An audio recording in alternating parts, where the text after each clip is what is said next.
Good morning. I am Reshma. Today I am here to teach a topic for the class BA BEd third year Pedagogy of English. Unit 1. The name of our topic is Definition of Objectives. Before we start, let me give you a brief introduction of education. What is the aim of education? The aim of education is to make learning occur. Learning is the modification or change of behavior in students. To make learning occur, the teacher teaches. That is, the teacher teaches in order to make the students learn. For good teaching, the teacher must go through the three phases. So, before teaching, the teacher also has to prepare himself or go through the three phases. Those phases are planning, execution, and how to teach. Now, planning, we all know what is planning. Planning is what to teach, how to teach, and the way you have to teach, that is planning. Execution. Execution is the practical aspect of planning. When the teacher, that is, when the teacher takes the plan to the class and teaches the students in real classroom situation. It means you have a plan ready with you, but when the teacher takes the plan to the class and teaches the students in the real classroom situation, that is a execution of the plan, the way you are executing or the way you are doing your plans. Next, evaluation. Evaluation is to see whether learning has occurred. That is, in simple words, we can say judging. The same is true with English teaching. Now, this was in general about education. This is same with English also. If certain behavioral changes are seen in English teaching, the teacher should plan the lesson beforehand. A good planning can only happen if it is based on sound objective. For example, if the teacher wants to teach a composition of a horse for class 7, he or she must know what activities the plan should be based. Now, we cannot just say if a teacher is teaching something on a horse for class 7, you just show the picture of a horse to the class 7 students and start teaching. We all know the class will be very boring. In this way, so you have to come out with new, different, innovative ideas. So, in this way, a proper direction should be given to planning and the execution, which brings about the desired behavioral changes in the students. Now, we all want to bring changes in our students. So, this is the way we can bring changes through proper lesson planning. And the whole process can be determined in different phases. The 4 phases are determining the objects or objectives. Next is planning. Third phase is execution. Fourth phase is evaluation.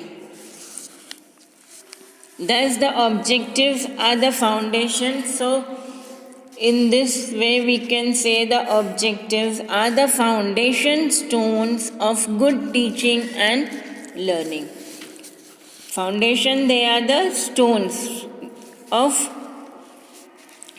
objectives are the foundation stones of good teaching and learning. So, Now let us come to the definition of objectives. According to Dr. B.S. Bloom, he has defined educational objectives as the desired goal or outcome at which instruction is aimed. Example: suppose a teacher wants his pupil to improve handwriting. Here, the outcome of the desired goal or the aim is improvement or of handwriting. So, what the teacher will do? The teacher will teach the students in such a way that it will help in improving handwriting. So, the desired goal of the teacher is to improve handwriting, and the objective of teaching. So, this is the definition. Now, coming to the characteristics of good objectives. Now, we know what are the objectives, we should understand what are the characteristics. We have 8 characteristics. The objectives should be based on psychological principles. They should fulfill the needs and interests of the students. Now, these are the psychological principles. They should be based on psychological principles, fulfilling the needs and interests of the students. That is, I gave you the example, if you have to teach something about the horse for a class 7 students, you just cannot take the picture of a horse and start explaining. You have to increase your level. So that is, you have to understand the psychological level of the students and start teaching. They should, next, second point, they should be for the development of students. Whatever the teacher is teaching or the teacher plans to teach, it should be for the development of the students. It is not just what is given in the textbook or what we are teaching. It is not just monotonous, it should be for the development. Third point, they should be helpful in acquiring democratic aims. The points or the lesson, the topics which we are teaching, the knowledge which the teacher is giving the students, it should be helpful in acquiring democratic aims. Next, they should help in changing or modifying students' behavior. The teaching of the teachers should be in such a way that they should help the students to bring a great modifying change in the behavior of the students. Next, they should be tangible in ordinary circumstances. It means the teaching of the teachers should be changeable or variable according to the ordinary circumstances. It should be related to common life, our day-to-day life. Whatever we are teaching, we should give according to our day-to-day life. Simple examples which the students can correlate. Next, they should be useful. Whatever is taught, it should be useful for the students in one way or the other, or in any way it should be useful. Next, they should be in terms of changes expected in the pupil and not as duties of the teachers. The objective of teaching should be to bring changes in the pupil, to bring out the best of the pupil, and it should not just be the monotonous duties of the teacher. that just the teacher has to go to the class and teach the class a particular lesson or a topic and just come away from the class. But it should try to bring changes in the pupil. Next, last point. Each statement should have only one objective in it.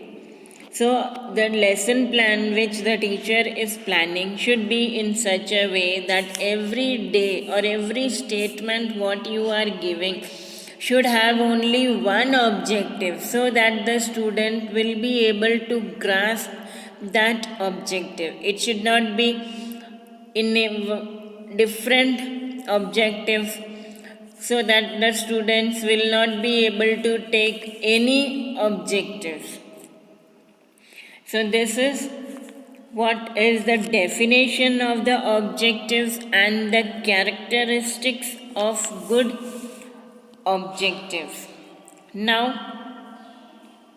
the main objectives of teaching English. There are two main objectives of teaching English. They are language development and literary development.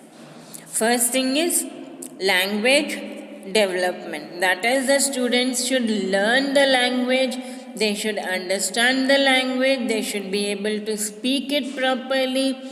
And next is literary development. It should bring the overall development in their literary processes. They should understand the literature,